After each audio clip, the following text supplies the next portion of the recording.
বিসমিল্লাহির রহমানির রহিম। আজ আমরা আলোচনা করব কট কেয়ার, নাভির যত্ন।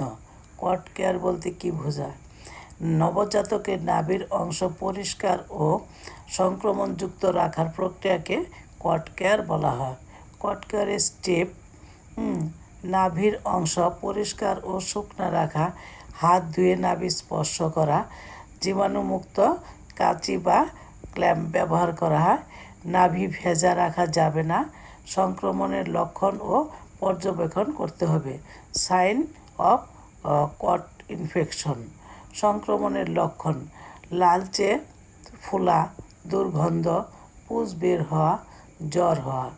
ইম্পর্টেন্স অফ কট কেয়ার: নাভির যত্নের গুরুত্ব কী? সংক্রমণ প্রতিরোধ করে, নবজাতকের সুস্থ রাখতে সাহায্য করে, নিউনেটাল সেপসিস প্রতিরোধ করে, দ্রুত শুকিয়ে নারী পড়ে যায়।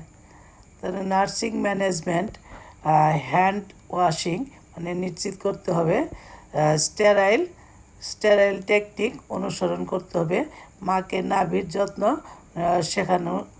শেখাতে হবে। ইনফেকশন সাইন পর্যবেক্ষণ করতে হবে, প্রয়োজনে চিকিৎসককে জানাতে হবে। আজ এ পর্যন্ত। পরবর্তীতে আমরা অন্য টপিক নিয়ে আলোচনা করব।